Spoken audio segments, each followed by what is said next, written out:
Hey there, everyone, and welcome to Pour and Explore, a wine, food, and travel podcast. I'm your host, Nick Elliott, the wine guy. I'd love to be your go-to guide for all things wine, food, and the amazing places they take us. Here on Pour and Explore, we'll sip, savor, and wander through the exciting world of wine, discuss incredible cuisines, and uncover the stories behind unforgettable destinations. Each week, I'll bring you lively conversations with wine experts, chefs, travel pros, and fellow enthusiasts. We'll share practical tips, hilarious tales, and plenty of inspiration to fuel your next adventure. So grab a glass, pull up a chair, and join me as we pour, explore, and celebrate the good life. Let's dive in. Hey everyone, welcome back to Pour and Explore, a wine, food, and travel podcast. I'm your host, Nick Elliott, your globe-trotting wine nerd and your passport to all things delicious and unforgettable. Today's episode is going to be a treat, especially if you've ever dreamed of jet-setting around the world, hearing wild stories from the skies, or traveling just a little bit deeper through connection, culture, and food. My guest today is Allie Murphy. Allie is a voice actor, she's a storyteller, and a former flight attendant with 14 years of international stories under her belt, and a voice you've probably heard, and even if you didn't even realize it. She's also the creator and host of the Red Eye podcast. Absolutely great to listen to, binge-worthy, beautifully produced show featuring outrageous, hilarious, and sometimes moving tales from the airline industry. In this episode today, we are going to talk with Allie and dive into everything from high-fiving Marvel producers and tucking Mariah Carey into bed, true story, and the power of food and culture in shaping the way we experience the world.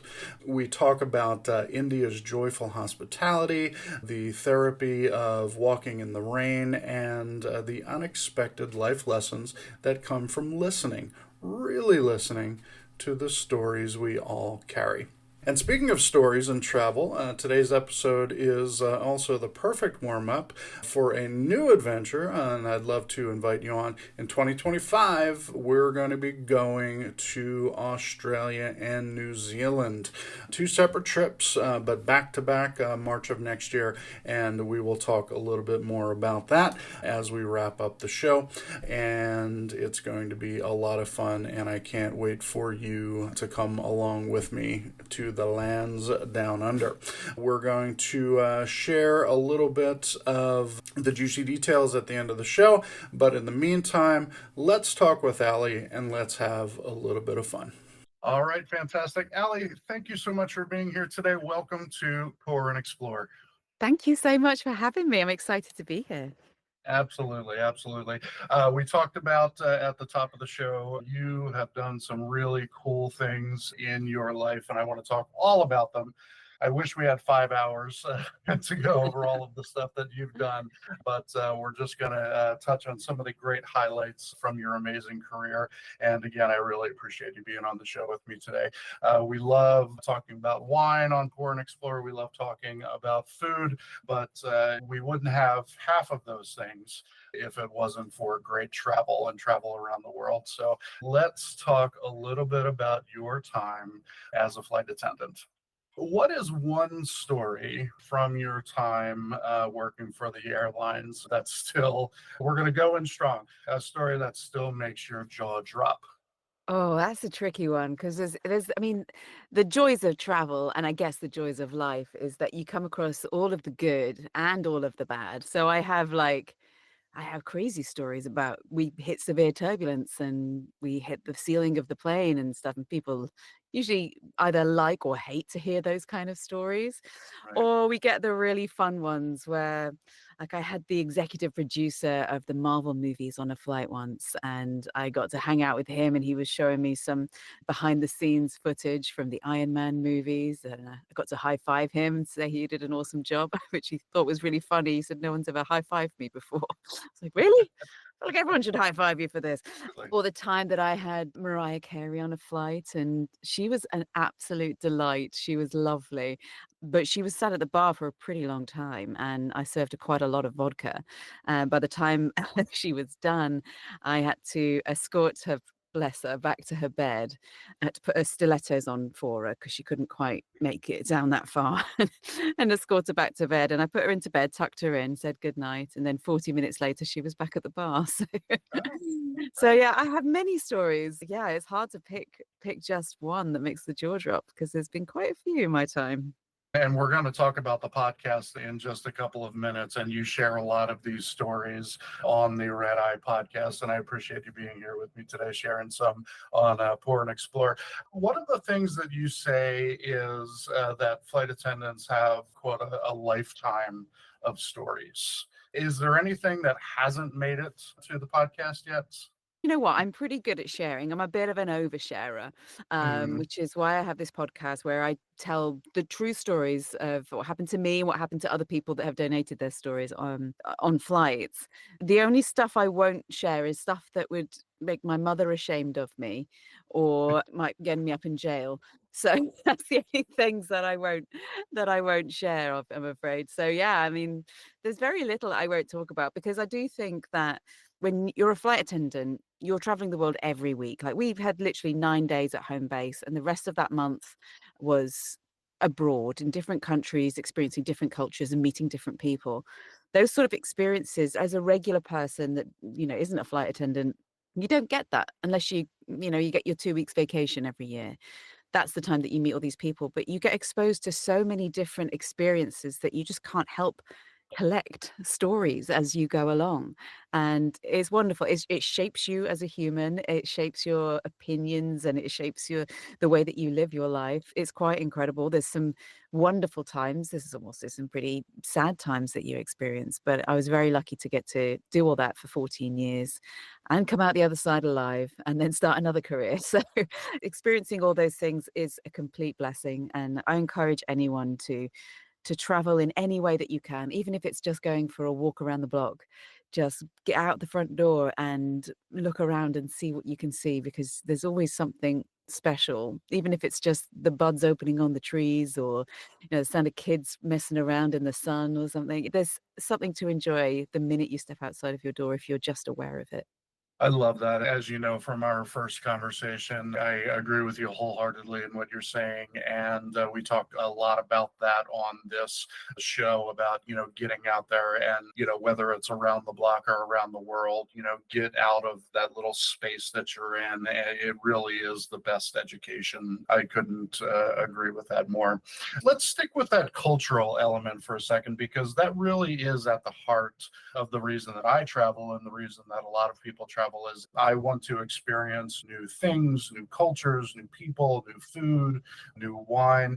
Can you think of a cultural experience that really stands out in your mind in a place that you visited? Yeah, I think the first one that comes to mind is if we ever visited India. If you visit at certain holidays, the greetings that you'd get would be absolutely incredible. I remember turning up one time, and I think it was Diwali, and as we arrived at the hotel, the staff just were there greeting us. They looked so happy. It was so nice after a very long flight and working hard all night on your feet. It was really nice to be greeted by these wonderful people. And they put a little bit of red ash on our foreheads. And in our rooms were all these beautiful, sweet Indian treats.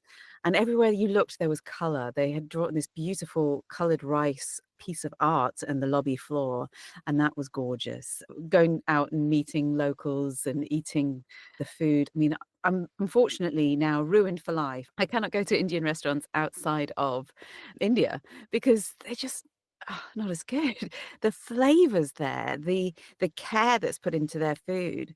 I mean, in the UK where I'm from, Indian restaurants tend to be, they're good, but they can be a bit greasy sometimes, or they'll just try and pack as much spice as they can into one dish to try and blow your head off. But in India, the flavors come through so much, and it was always my favorite thing going to India, and we'd go to some incredible rooftop restaurant in the middle of Delhi and share a meal. And it's always a really big table full of people all sharing meals. One of the things I remember most about my travels is the things that I ate and the social situation I was in at the time of me eating or drinking those things. So I think, yeah, that was my most loved cultural experience, was eating the food in India and experiencing some of the cultural differences there. Yeah, it sounds like a beautiful experience, and I would agree with you. I've not been to India yet, but I've heard, living vicariously through some friends and family, that the food is just absolutely stunning, and it's nothing like, what we get here in the No. States, or what it sounds like you get in the UK either. So you were in the flight attendant business. You've been out of that for about 10 years, if I remember correctly. Yeah, 9 years. Yeah, so close Okay, enough. 9 years, yeah. Thinking about how much more global, we've gotten in the last 9 years. If there was one last route that you would want to fly, where would that be? I never got to go to South America. Okay. And that was just not a route that my airline did, and I always was dying for them to just go to Rio or somewhere, just somewhere that was in South America, because it was the last continent apart from, Antarctica, that we didn't go to either.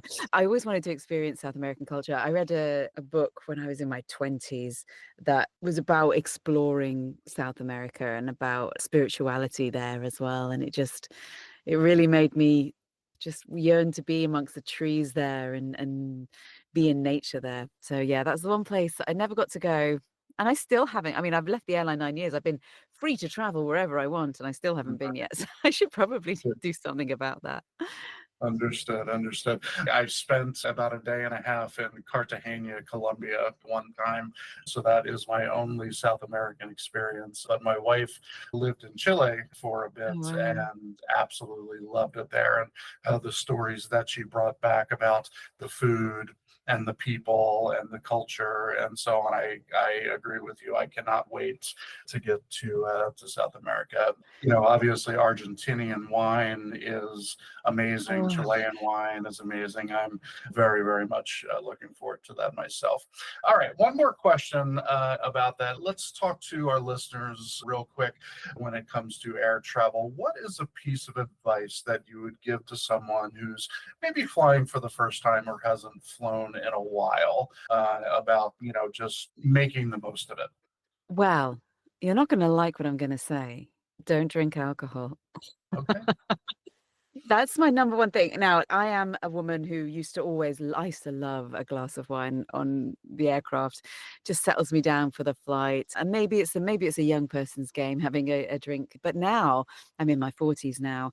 If I have a drink on board that aircraft, I feel horrific, even if it's just one. So I would always recommend people, I mean, if you do obviously enjoy responsibly, but just drink plenty of water, try to get as much rest as you can. I know it's hard. And also just be aware that everybody is in that situation as well. It's such a stressful situation being on a plane. You're forced to get to a place at a certain time. There might have been traffic on the way. Then you have to queue up and check in and check your bags and get security searched. And then you're pushed into a room where you have to wait for God knows how long. And then you're kind of shoved into a tin can hurtling through the air for how many ever hours that you are flying. We're all in the same position, and I find that some people try to get really anxious because of those situations, and they can take it out on fellow passengers, but it's just much easier if we all relax, enjoy, and maybe use that time to plan your trip and research your destination and just look forward to getting there and going through that journey. Absolutely. Yeah. With social media, we tend to see a lot of horror stories, horror videos of things that happen, unruly passengers and things like that. So that Oh, it's, yeah. and I'm sure there's a little, I'm not going to say wine, we'll blame it on something No, it's else. definitely not. Well, do you know what the main issue is with unruly passengers? And this is now with data that I have this, because I've been on my podcast for a year now. And the most stories that we get from other flight attendants are passengers behaving badly. And 95% of the time, it's because those passengers have mixed alcohol with sleeping tablets. They want to get on the flight and they want to sleep. And they think, I tell you what, I'm going to take this sleeping tablet. They might get a Xanax or even just taking some over the counter medication. And then they mix it with alcohol because they think, I'll just have a glass of wine. That'll help me relax even more. The two combined, and especially with the altitude, it can send people absolutely crazy. I've just recorded an episode that will be out already by the time this goes out, about a guy that went around and stole everybody's shoes. because he'd mixed sleeping tablets and alcohol together and it'd just gone crazy. So if you are going to have that glass of wine, just make sure that you're not mixing it with anything else.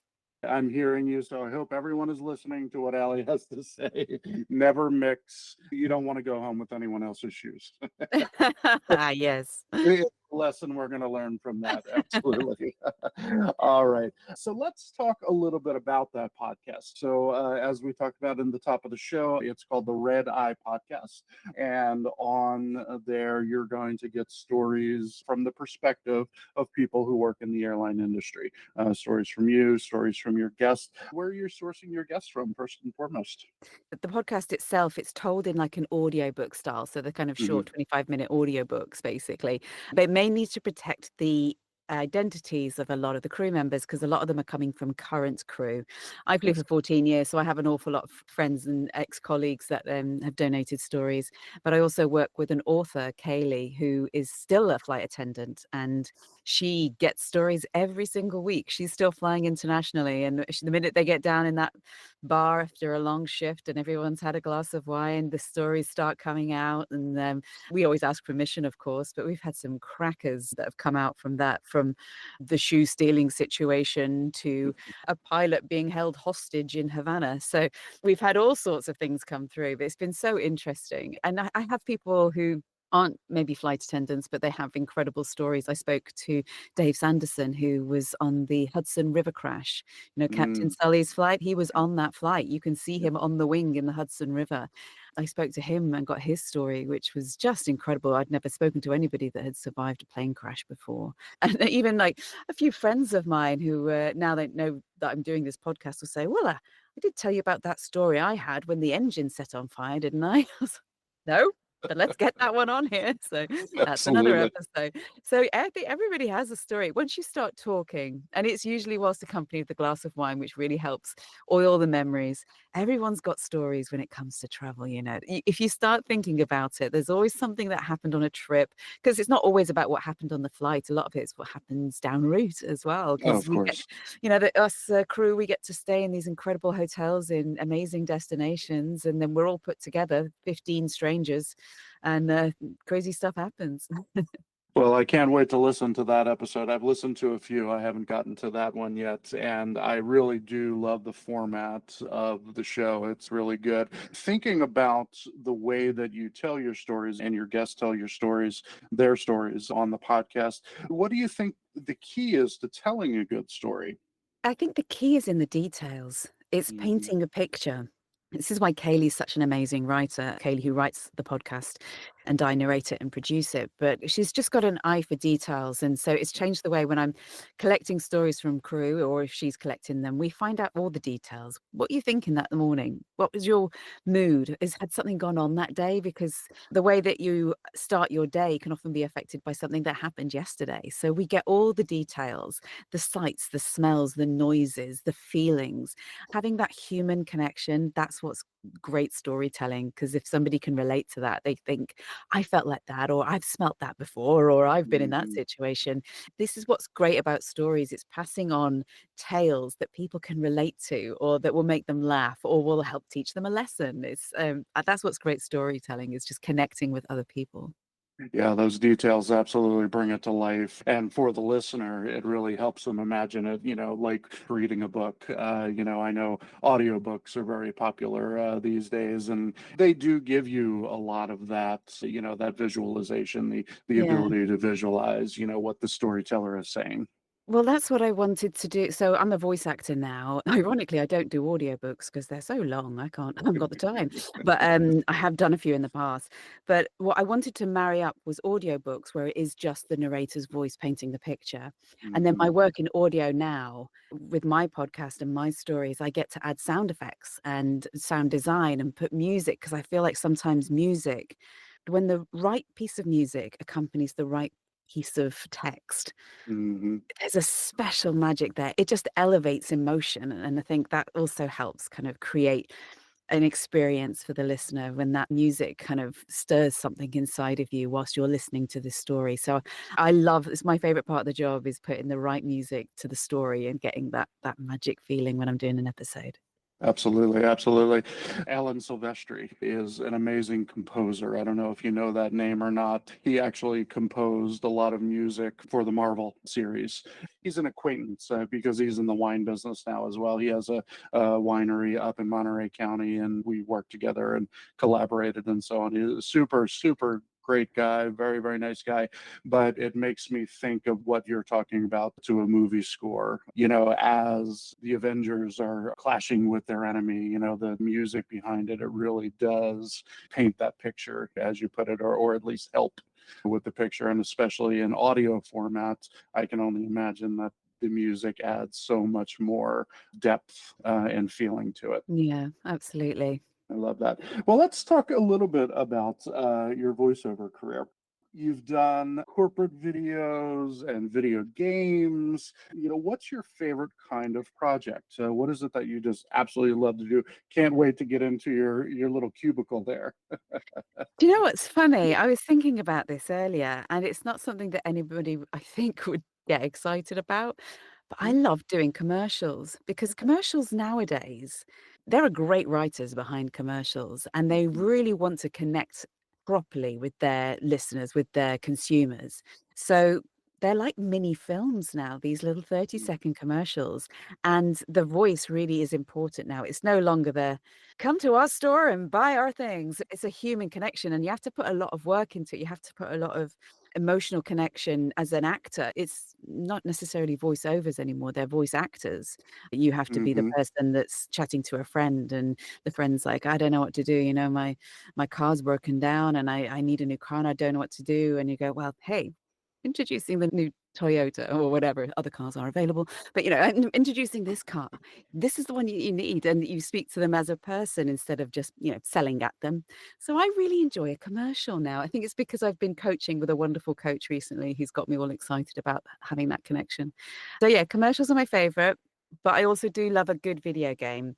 I'm not a fan of the big shouty war games, although I have done them. It's not really Mhm. my thing. Again, video games nowadays, they're like movies. Right, The right. detail that goes into the story, and I mean, I'd say more, probably more work goes into a video game now than in the movies. So I really enjoy getting involved in a really good narrative video game. I'm not a video game person myself, but just from hearing other people play them and my sisters, and everything, it's there is a lot that goes into it, and I love hearing all of the different voices and the background stories you can get in and everything. Mm. It's very, very cool. Do you ever find yourself just out there in real life, doing funny character voices, talking to your pets or talking to your kids? Yeah, my little boy, I mean, he's my little boy's definitely gonna be an actor one day because he's exactly the same without any need. But I was walking out of a store the other day with him. We just bought a little present for my mum. And as we walked out the store, he turns around to the store clerk, does a big bow and goes, "Thank you very much," and then walks out the store. And I was like, "Oh, he's my son," because now we're in the house going, "How very rude. Thank you very much." And, "Who do you think you are?" We do all these little silly characters to each other. When he was younger, though, he used to say, "Stop it, mummy." Like, he didn't like it. If I started doing a different character, he'd be like, "Stop it, mummy. I don't like it. I want you to be mummy." That's fantastic. Is there anything that you do, maybe a ritual or something like that, that helps you prepare for an upcoming role? Any specific things that you do to get yourself ready? Yeah, there's a few things before every session, well, not every session, before my day starts. And I Mhm, often have to work really early in the day because I'm based in on the West Coast, USA right mhm. now. And most of my clients are in Europe still. So by the time I get up, it's late afternoon for them. So I'm usually getting up pretty early to work with them and I need to warm my voice up. So I stand in the shower with the steam and I do my voice warm-ups going up and down, and I won't Mhm. do them now because 'cause they're pretty gross, I'll be honest, to listen to. But, loosening up the tongue and the neck and the Yes. jaw and the teeth and the throat and everything like that, and making sure that I don't sound like I've just woken up. So I'll do that. If it's anything, because I do on-camera work as well, so if I'm doing anything that involves serious character involvement, either video games, animation, or being on camera, then music is something that actually I listen to. I'll have to listen to something specific to my character to get me in a mood. And I'm doing an indie film in a couple of weeks down in Oregon, and I've just been given the music for it, which is amazing because the music, I think, is something that tells a story in itself, and it gets you Mhm. in a mood, like I was talking about with the sound design. But even though I'm not a musician, I'm not somebody that, is going to concerts every weekend. In fact, if I'm going for a walk, I'm more likely to put a podcast on than an album. Mm, But when it comes to wanting to feel something, then music is something I turn to. Fantastic. I've often been told that I should go into voiceover work, and I know that a lot of our listeners have probably heard the same thing. What's a piece of advice you would give someone who's just getting into that business? I'd say join communities in your local area. There's a ton of voiceover communities, and they really are the most welcoming group of people, and they're always willing to share advice and get coaching. Coaching is really important because, especially since the pandemic, voice actors have quadrupled in size. There's just so many voice actors now, mainly because back in 2020, a lot of actors couldn't work, and so they Right. turned to voiceover and then realized that voiceover is actually a much more lucrative career than acting on stage or screen. I've So, heard that. Yeah. so there you stuck with it. So now there's quite a lot of people, and home studios are the norm. I mean, I'm calling in now from my own home studio. So you need somewhere that sounds great inside your house, whether that's under a duvet fort that you've made, or like I have now, I have a custom made booth. But you need training on these things. You need training on the technical side of things. You need training on the vocal technique, and you need training on business because you are a self-employed business person. You've got to go out there and market yourself as well. So get coaching as much as you can. Listen to as many podcasts as you can on the Mhm. business and the vocal technique side of voiceover. It really is the most amazing career if you can get into it. So yeah, go for it, I'd say, and see what voice you've got inside you. There we go. Do you have a particular podcast that you would recommend to the audience? Yeah, well, for the business side of things, absolutely. Mark Scott, VOpreneur, he's got a fantastic podcast about the business side of voiceover, which Mhm. honestly is about 85% of the job. When it comes to vocal technique, you do need personal coaching. But there's some great podcasts out there. J. Michael Collins does a good podcast where he interviews lots of different people. There's another one called Speechless, which is a fantastic podcast where they interview very successful voiceovers and you get to hear their story. Making Waves podcast is another great one. There's quite a lot actually. So just put in voiceover into the search bar and you'll find lots, I'm sure. But yeah, a new one called Voiceover Unplugged. Honestly, there's tons. So have a listen. Listen to people in the business and listen to their stories. And you tend to absorb a lot of information just by listening to their stories. Most definitely. Well, you've lived such a vibrant and global life, and obviously you have a family. You're here in the States now. How do you work out the work-life balance? It's really important to do so, and I think it took me going too far the wrong way to to realize that. The biggest thing I'd say is to have boundaries. I don't work weekends unless it's Mhm. something I really want to do, but otherwise, my calendar, I'm done by 3 p.m. on a Friday, and then that's me for the weekend. So have boundaries and also schedule your day well. By that, I mean, obviously get the work that you need to do in, but also schedule an hour for a walk outside, whether Mhm. it's raining or sunshine. I live in Seattle, so, 90% of the time that's raining. Right. But just walking outside for me has done so much good for my soul.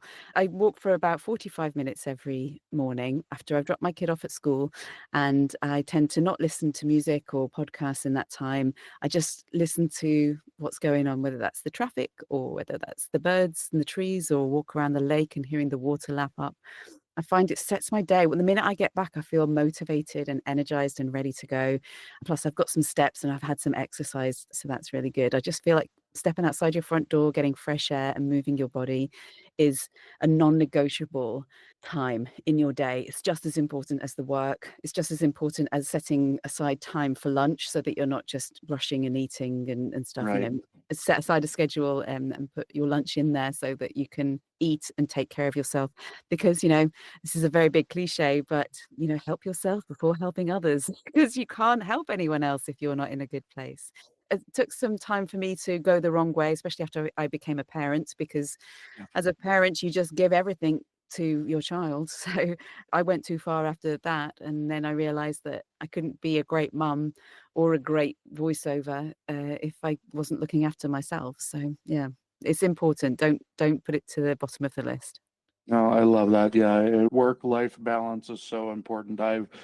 Same as you, I've learned that over the years. My son is turned 18 in November, and he's now graduating in high school. And I wish there were some things that were different, from his upbringing, from my side, and there are some things that I regret. So for those of you who are listening, make the most of it. Make the most of that home life work balance, and make sure that everything's included. I Yeah. couldn't agree more.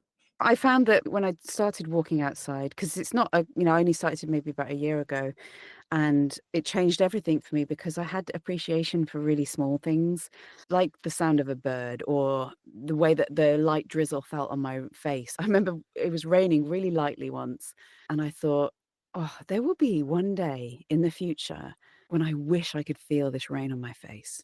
Mm. And it suddenly made me appreciate everything more. And the small stuff, like my son bugging me about something or not getting the job that I wanted to get, didn't matter as much. Because if you've got appreciation for the small things that come for free in your life, then everything else just seems a little bit easier. 100%.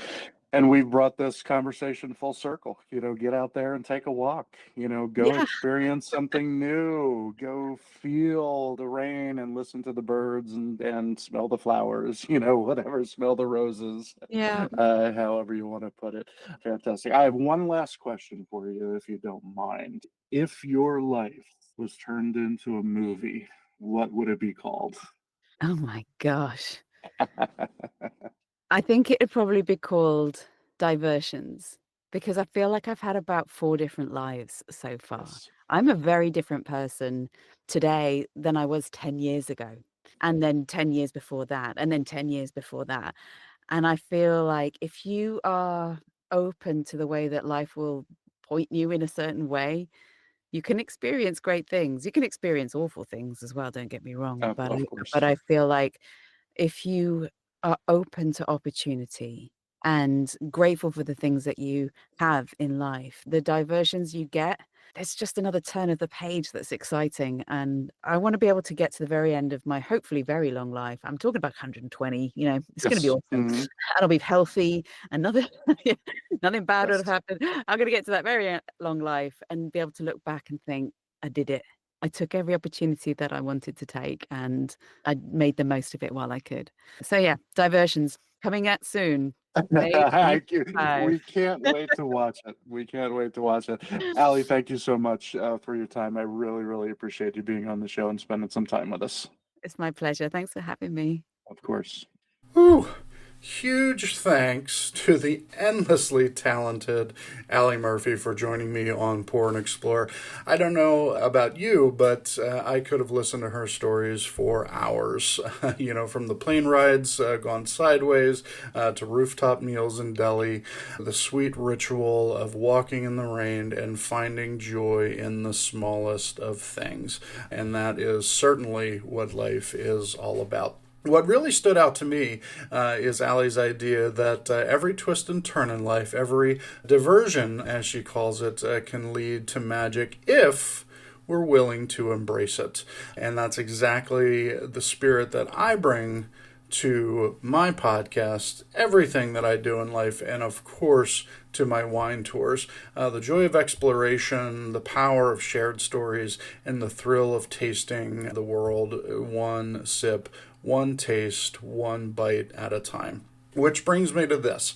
If Allie's stories sparked your wanderlust, crossing my fingers, I would love for you to join me in 2026 on one or both of my Pour and Explore wine tours. We are heading down under. We're going to New Zealand, we're going to Australia, and these trips are going to be extraordinary. We're going to explore New Zealand's stunning wine regions like Marlborough and Central Otago. Then we're going to fly over to Australia. Again, these are separate tours. We're going to see McLaren Vale, Tasmania's coastal gems. It's really, really going to be a lot of fun. These are not cookie cutter trips. They're immersive, intimate, fully guided by me and my crew on the ground. And we are going to have tastings, vineyard visits, behind the scene experiences that not only connect you with the land, the winemakers, but they're going to connect you to the wine life in the Southern Hemisphere. I'm really, really excited about that.